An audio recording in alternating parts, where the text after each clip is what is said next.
पाकिस्तान का जो national assembly है उसका 16th नेशनल असेंबली का मेडन सेशन आज से शुरू हो गया है। आज के दिन जो इलेक्टेड रिप्रेजेंटेटिव थे आज उन्होंने शपथ ली है। आउटगोइंग एनए स्पीकर राजा परवेज अशरफ इन्होंने शपथ दिलाई है सभी एमएनए इलेक्ट को। और ये जो सेशन था इसको 10 बजे शुरू हो जाना चाहिए था, लेकिन ये कुछ लगभग 1 घंटा देरी से शुरू हुआ है। 336 स्ट्रेंथ थे टोटल हाउस की, उसमें से 300 मेंबर आज के दिन प्रेजेंट रहे थे। अभी ये इस बात को नोट करना है कि जो इलेक्शन कमीशन ऑफ पाकिस्तान है उसने अभी तक एसआईसी जो पार्टी है सुन्नी इत्तेहाद काउंसिल उसके रिजर्व सीटों को तक अभी तक उसका डिसीजन नहीं सुना है उसके ऊपर, यानी कि एसआईसी की जो रिजर्व सीट है वो अभी तक उसको नहीं मिली है। नोटेबल पॉलिटिशियन जो मौजूद थे आज के दिन उसमें पीएमएल सुप्रीमो और former prime minister Nawaz Sharif थे, ex prime minister Shehbaz Sharif, ex president Asif Ali Zardari, PPP chairman Bilawal Bhutto, Jamiat Ulema Islam Fazl chief Maulana Fazl Rahman, ये बड़े बड़े कद्दावर नेता आज के दिन मौजूद थे हाउस के अंदर। और 3 सीनेट मेंबर पीएमएल के नुजैत सदीक, जेयूआईएफ के अब्दुल गफूर हैदरी, पीपीपी के यूसुफ रजा गिलानी, इन्होंने सीनेट पद से इन्होंने इस्तीफा दे दिया और अब ये लोअर हाउस में पहुंच चुके हैं। नेशनल असेंबली को इन्होंने ज्वाइन कर दिया है। पीटीआई के जो नेता थे जिनको जो उन्होंने चुनाव इंडिपेंडेंट के रूप में लड़ा था, उसके बाद इन्होंने एसआईसी पार्टी को ज्वाइन कर दिया है सुन्नी इत्तेहाद काउंसिल, ताकि इनको जो रिजर्व सीटें वो मिल सके। तो एसआईसी के जो मेंबर आज के दिन जिन्होंने शपथ ली उनमें बड़े नेता थे बैरिस्टर गौहर खान, अली मोहम्मद खान, उमर अयूब खान और शेर अफजल मरवत। ओथ होने के बाद जो आउटगोइंग स्पीकर है राजा परवेज अशरफ, उन्होंने अनाउंस किया इलेक्शन जो कल के दिन होने वाला है डिप्टी स्पीकर और स्पीकर का, और उसके बाद सेशन को एडजॉर्न कर दिया गया कल के दिन तक के लिए। और उसके बाद ये भी खबर आई है एनए सेक्रेटरीट की तरफ से जो प्राइम मिनिस्टर का इलेक्शन होगा वो संडे के दिन होगा, मार्च 3 तारीख को। इस चीज़ को नोट करना पड़ेगा कि जो नवाज शरीफ है जिनका कमबैक हुआ है 6 साल बाद, 2017 में उनको डिस्क्वालीफाई कर दिया गया था, उसके बाद आज के दिन वो पहली बार पार्लियामेंट में पहुंचे, तो 6-7 साल बाद उनका आज कमबैक हुआ है। अभी यह हाउस इनकम्प्लीट है। और राजा परवेज अशरफ ने जब शपथ दिला दी थी तो उसके बाद उन्होंने पीटीआई के उमर अयूब खान जो अब एसआईसी में उनको उन्होंने अपनी बात रखने का मौका दिया था। तो पीटीआई के उमर अयूब खान ने कहा है कि पहले तो उन्होंने अपनी जो कंस्टिट्यूंसी N18 के जो मतदाता उनका उन्होंने धन्यवाद किया, उन मतदाताओं ने उनको चुना था तो इसलिए वो उनका धन्यवाद कर रहे हैं। और साथ में उन्होंने इमरान खान के बारे में भी इमरान खान का भी धन्यवाद किया है। और उन्होंने कहा है कि मेरी जो पार्टी है पीटीआई बैक एमएनए, हम रजिस्टर कराना चाहते हैं अपने प्रोटेस्ट को। उन्होंने कहा कि हमने जो ओथ ली आज के दिन उससे क्लियर है कि हमको रूल्स और लॉ को फॉलो करना है, लेकिन इस जो ये पॉइंट है इस समय वो ये है कि हाउस इनकम्प्लीट है। और इस समय PTI back women law maker कई ऐसी है जो चुनाव जीत चुकी है लेकिन आज के दिन वो आ नहीं पाई हाउस में क्योंकि वो जेल में बंद है। इसके अलावा अयूब ने कहा स्पीकर से, ये उन्होंने गुजारिश की कि वो बैरिस्टर गौहर अली खान को भी बोलने की अनुमति दे रिजर्व सीट के ऊपर। तो राजा परवेज अशरफ पहले तो तैयार नहीं हुए, बाद में वो तैयार हो गए, तो उसके बाद गौहर अली खान को उन्होंने मौका दे दिया बोलने का। तो गौहर अली खान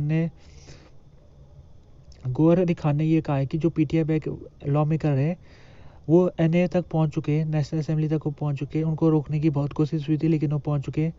इसके अलावा उन्होंने ये कहा है कि लोगों ने हमको जिता के भेजा है, और इसलिए जिता के भेजा है क्योंकि जो इमरान खान लोगों में काफ़ी मशहूर है, उनका जो स्लोगन है गुलामी नामंजूर, उसको लोगों ने सपोर्ट किया है उस चीज़ का। और उन्होंने गौहर अली खान आगे कह रहे हैं कि जब आप पब्लिक रिप्रेजेंटेटिव बन जाते हो तो आपको मैंडेट का रिस्पेक्ट करना चाहिए।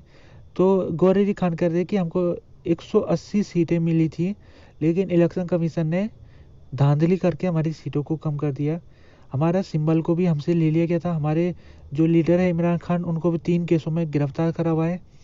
और इसके बावजूद इमरान खान इस समय पूरे पाकिस्तान में सबसे पॉपुलर नेता इस समय वही है।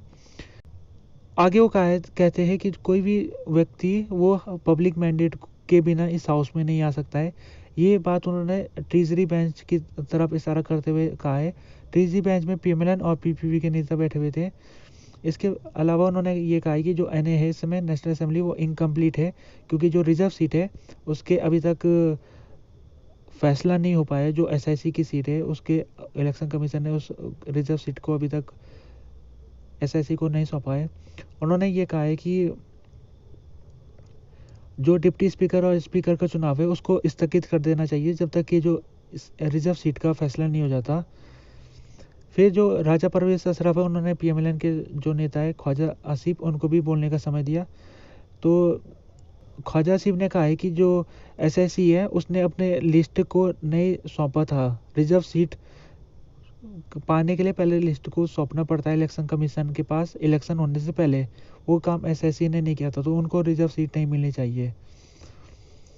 इसके बाद उन नारेबाजी होती रही काफ़ी। जब ख्वाजा आसिफ बोलते रहे तो पीटीआई के जो मेंबर थे वो नारेबाजी करते रहे।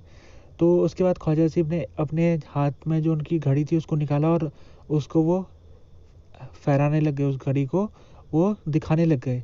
वो इसलिए दिखा रहे थे क्योंकि इमरान खान इस समय तोशाखाना केस में गिरफ्तार है और तोशाखाना केस जो उनके ऊपर है वो घड़ी को लेकर है। उनके ऊपर आरोप है कि उन्होंने एक महंगी घड़ी को अपने पास रखा था जो कि उनको गिफ्ट के रूप में मिली थी। स्लोगन पूरे दिन भर चलता रहा। जो पीटीआई के बैक एमएनए थे उन्होंने इमरान खान जिंदाबाद के नारे लगाते रहे पूरे दिन भर और आई पीटीआई के नारे वो लगाते रहे। इसके बाद जब पीएमएलएन के बड़े नेता नवाज शरीफ और शहबाज शरीफ दोनों एक साथ असेंबली में पहुंचे तो पीएमएलएन के जो मेंबर थे वो भी स्लोगन लगाने लगे। उनका स्लोगन था शेर आया। सेशन शुरू होने से थोड़े समय पहले राजा परवेज अशरफ ने सभी एमएनए से गुजारिश की हो कि अपनी सीटों में बैठ जाए और उन्होंने राजा परवेज ने कहा कि पहले आप शपथ ले लीजिए, उसके बाद आप अपनी बातें कह सकते हैं। तो पहले सबसे पहले शपथ दिलाई गई थी इनको। लेकिन उसके बाद भी शपथ के समय में भी यहाँ पर स्लोगनिंग चलती रही और पीएमएलएन के जो मेंबर थे वो घड़ी चोर का स्लोगन वो कहते रहते थे। और इसके बाद एसआईसी के जो एमएनए थे जो पीटीआई से जुड़े हुए थे वो पाकिस्तान को कौन बचाएगा इमरान खान के नारे लगा रहे थे। ओथ लेने के बाद जो एमएनए है उन्होंने सिग्नेचर किया और उसके बाद जब सिग्नेचर का समय आया तो गोहर और अयूब जो पीटीआई के नेता है इन्होंने सिग्नेचर करने के बाद बैनर दिखाए जिसमें लिखा था रिलीज इमरान खान। रिपोर्टरों के साथ बातचीत करते हुए पीएमएलएन के लीडर अयाज सदीक से जब पूछा गया कि जो इस समय पोलराइजेशन काफ़ी अपोजिशन चुनाव के रिजल्ट को मानने रही है तो क्या ऐसे मौके में हाउस फंक्शन कर पाएगा, तो उन्होंने कहा कि अपोजिशन और गवर्नमेंट दोनों को मिलके काम करना पड़ेगा क्योंकि जो अपोजिशन और गवर्नमेंट है वो एक ही गाड़ी का पहिए दो पहिए के रूप में है, तो दोनों को काम करना पड़ेगा साथ में मिलके। सदीक ने इसके अलावा ये भी कहा कि नेशनल रिकॉन्सिलेशन की ज़रूरत है इस समय और उन्होंने उम्मीद जताई है कि जो अपोजिशन है वो पॉजिटिव डिबेट में इंगेज करेगी। पीटीआई के एफिलेटेड एमएनए जो अब एसआईसी में जुड़ चुके हैं उन्होंने अपनी पार्टी के प्रति रॉयल्टी दिखाई है। अली मोहम्मद खान इन्होंने कहा कि मैं 22 महीने पहले ही मैंने कह दिया था कि जो मेरी पार्टी है वो 2/3 बहुमत के साथ आएगी और वो आ भी गई है। उन्होंने कहा कि हमको 180 सीटें मिली है। रिगिंग होने के बाद हमारी सीटों को घटाया गया है। और इसके अलावा जो दूसरी पीटीआई की लीडर है मैंने जरताज गुल उन्होंने कहा कि मेरा जन्म पीटीआई में हुआ है और मेरा जब फ्यूनरल होगा मैं जब मरूंगी तो अभी भी मैं पीटीआई में रहूंगी। अभी स्पीकर और पीएम का जब इलेक्शन की तारीख आ चुकी है और शहबाज शरीफ कैंडिडेट के रूप में निकल के आए पीएम के और उनको पीपीपी पार्टी एमक्यूएम पार्टी और इसके अलावा छोटी कुछ पार्टी है वो सपोर्ट दे रही है, जबकि पीटीआई के जो कैंडिडेट है उमर अयूब है और डिप्टी स्पीकर और स्पीकर के जो कैंडिडेट है उनका भी घोषणा आज के दिन हुई है। तो अयाज सिद्दीक ये चुनाव लड़ रहे स्पीकर का, जबकि पीटीआई की तरफ से अमीर डोकर चुनाव लड़ रहे स्पीकर का।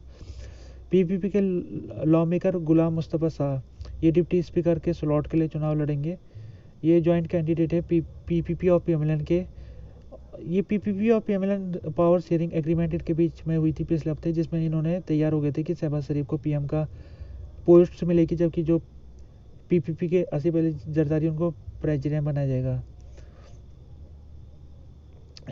इस समय कोलिशन बन रखा है पीपीपी, पीएमएल, एमक्यूएमपी, इस्तेकाम पाकिस्तान पार्टी और बलूचिस्तान अवामी पार्टी की तरफ से। ये तो मल्टी पार्टी कोलिशन है।